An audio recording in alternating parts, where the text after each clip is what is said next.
The Fiery Ordeal, Chapter 3, Verse 1. Nebuchadnezzar the king made an image of gold, whose height was 60 cubits, and the breadth thereof 6 cubits. He set it up in the plain of Dura, in the province of Babylon. There is a conjecture extant that this image had some reference to the dream of the king, as described in the previous chapter, it having been erected only 23 years subsequently, according to the marginal chronology. In that dream the head was of gold, representing Nebuchadnezzar's kingdom. That was succeeded by metals of inferior quality, denoting a succession of kingdoms. Nebuchadnezzar was doubtless quite gratified that his kingdom should be represented by the gold, but that it should ever be succeeded by another kingdom was not so pleasing. Hence, instead of having simply the head of his image of gold, he made it all of gold, to denote that the gold of the head should extend through the entire image, or in other words, that his kingdom should not give way to another kingdom, but be perpetual. It is probable that the height here mentioned, 90 feet at the lowest estimate, was not the height of the image proper, but included the pedestal also. Nor is it probable that any more than the image proper, if even that, was of solid gold.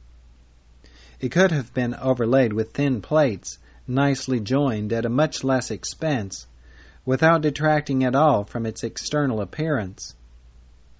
Verse 2.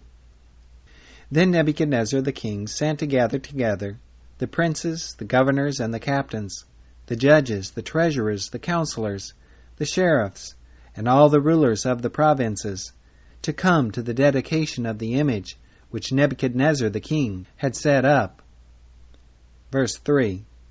Then the princes, the governors and captains, the judges, the treasurers, the counselors, the sheriffs, and all the rulers of the provinces were gathered together unto the dedication of the image that Nebuchadnezzar the king had set up, and they stood before the image that Nebuchadnezzar had set up.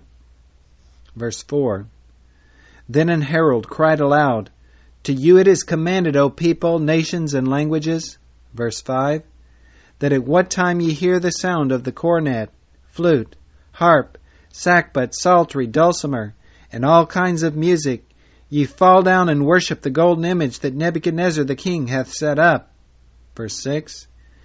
And whoso falleth not down and worshippeth, shall the same hour be cast into the midst of a burning fiery furnace. Verse 7.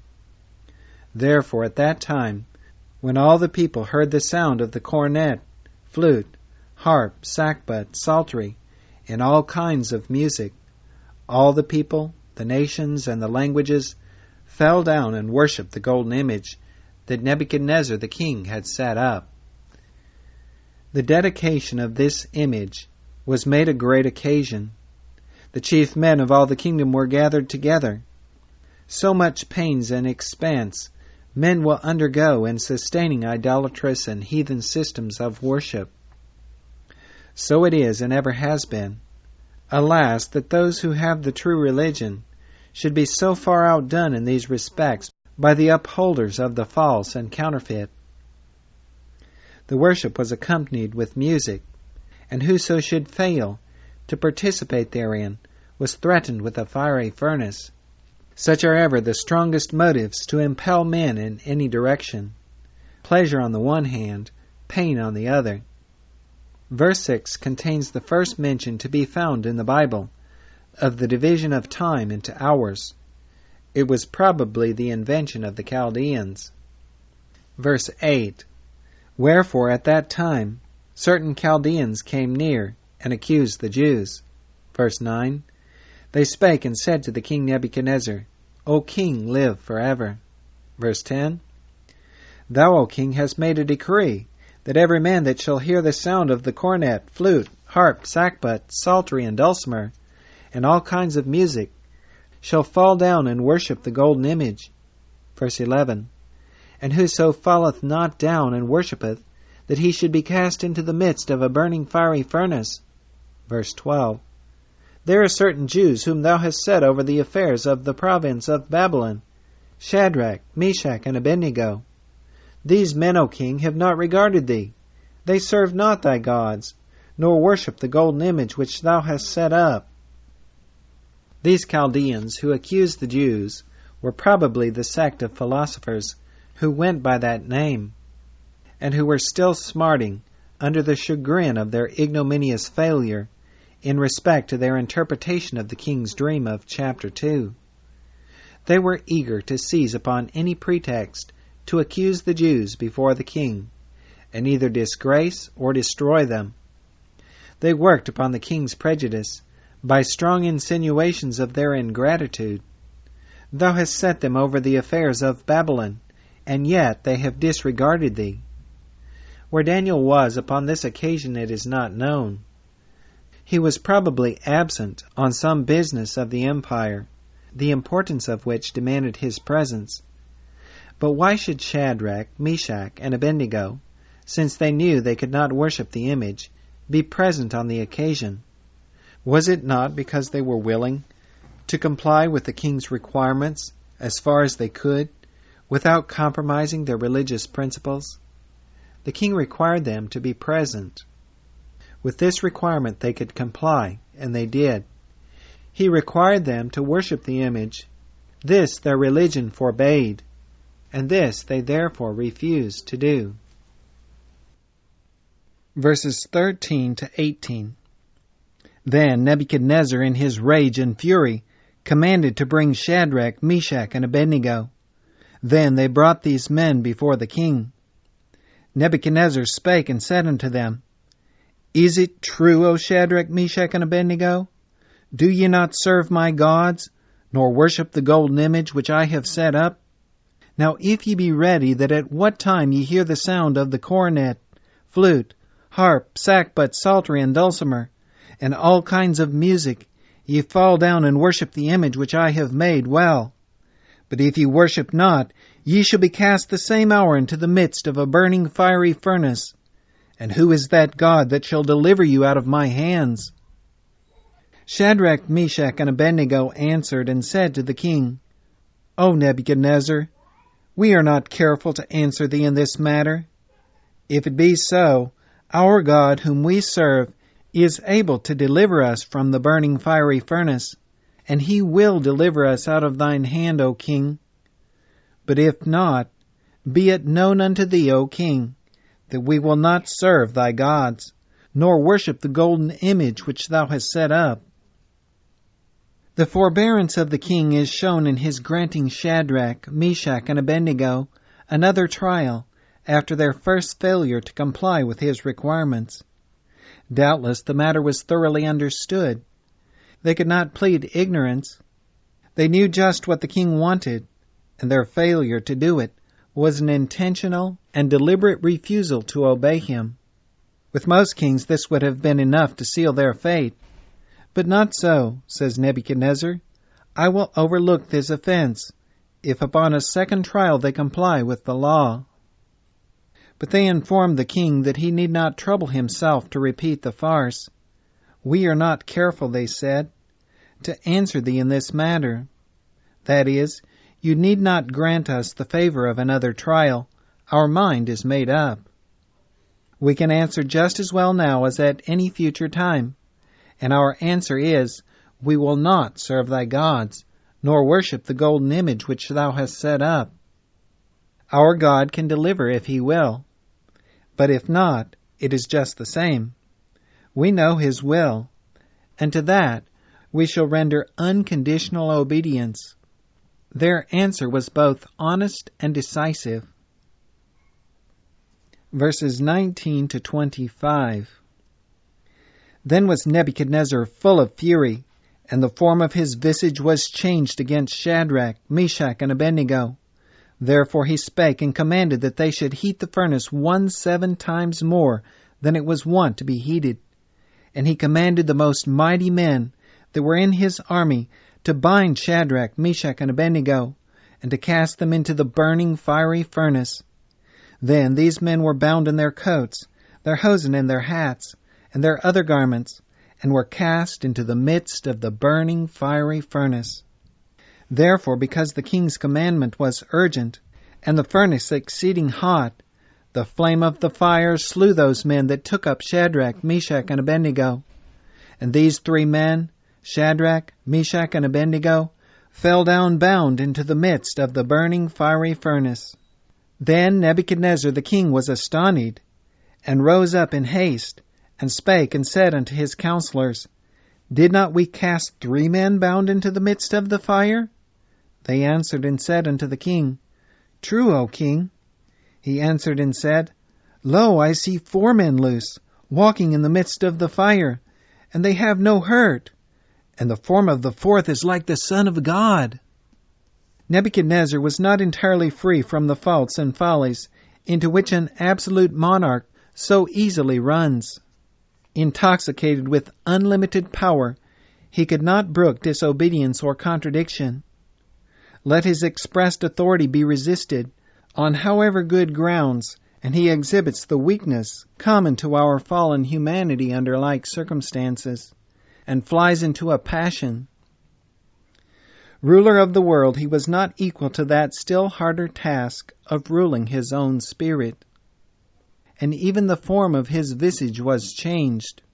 Instead of the calm, dignified, self-possessed ruler that he should have appeared, he betrayed himself in look and act as the slave of ungovernable passion. The furnace was heated 1/7 times hotter than usual, in other words, to its utmost capacity. The king overreached himself in this, for even if the fire had been suffered to have its ordinary effect upon the ones he cast into the furnace, it would only have destroyed them the sooner. Nothing would have been gained by that means on the part of the king, but seeing they were delivered from it, much was gained on the part of the cause of God and His truth. For the more intense the heat, the greater and more impressive the miracle of being delivered from it. Every circumstance was calculated to show the direct power of God. They were bound in all their garments, but came out with not even the smell of fire upon them. The most mighty men in the army were chosen to cast them in. These the fire slew ere they came in contact with it, while on the Hebrews it had no effect, though they were in the very midst of its flames. It was evident that the fire was under the control of some supernatural intelligence. For while it had effect upon the cords with which they were bound, destroying them, so that they were free to walk about in the midst of the fire, it did not even singe their garments. They did not, as soon as free, spring out of the fire, but continued therein. For first the king had put them in, and it was his place to call them out. And secondly, the form of the 4th was with them, and in his presence they could be content and joyful, as well as in the furnace of fire, as in the delights and luxuries of the palace. Let us, in all our trials, afflictions, persecutions, and straitened places, but have the form of the 4th with us, and it is enough. The king said, and the form of the 4th is like the Son of God. This language is by some supposed to refer to Christ, but it is not likely that the king had any idea of the Savior. A better rendering, according to good authorities, would be like a son of the gods. That is, he had the appearance of a supernatural or divine being. Nebuchadnezzar subsequently called him an angel. What a scathing rebuke upon the king for his folly and madness was the deliverance of these worthies from the fiery furnace. A higher power than any on earth had vindicated those who stood firm against idolatry, and poured contempt on the worship and requirements of the king. None of the gods of the heathen ever had wrought such deliverance as that, nor were they able to do so. Verses 26 to 30. Then Nebuchadnezzar came near to the mouth of the burning fiery furnace, and spake and said, Shadrach, Meshach, and Abednego, ye servants of the Most High God, come forth and come hither. Then Shadrach, Meshach, and Abednego came forth of the midst of the fire. And the princes, governors, and captains, and the king's counselors, being gathered together, saw these men, upon whose bodies the fire had no power, nor was an hair of their heads singed, neither were their coats changed, nor the smell of fire had passed on them. Then Nebuchadnezzar spake and said, Blessed be the God of Shadrach, Meshach, and Abednego, who hath sent his angel, and delivered his servants that trusted in him, and have changed the king's word, and yielded their bodies, that they might not serve nor worship any god, except their own God.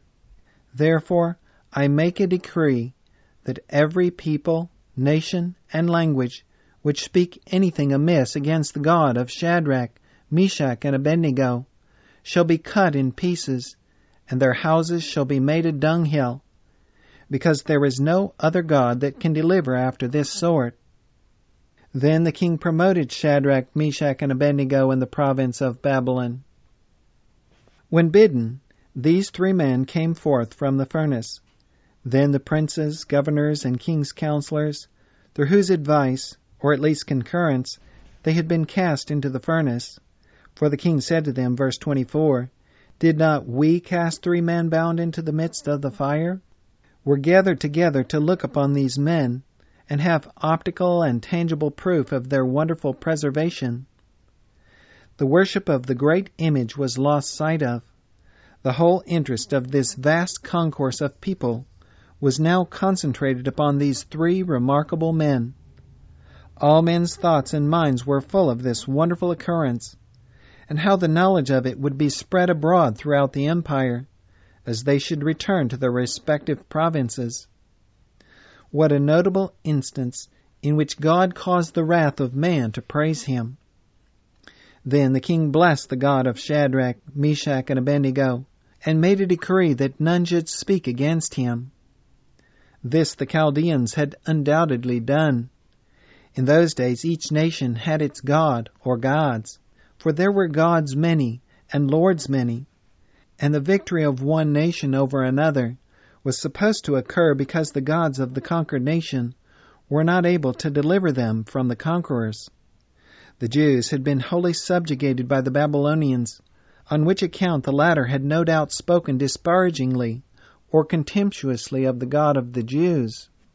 This the king now prohibits, for he is plainly given to understand that his success against the Jews was owing to their sins, not to any lack of power on the part of God.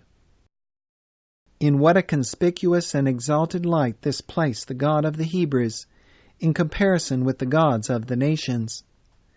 It was an acknowledgment that he held men amenable to some high standard of moral character, and that he did not regard with indifference their actions in reference to it, since he would visit with punishment those who transgressed it, and would consequently bestow his blessing on those who complied with it.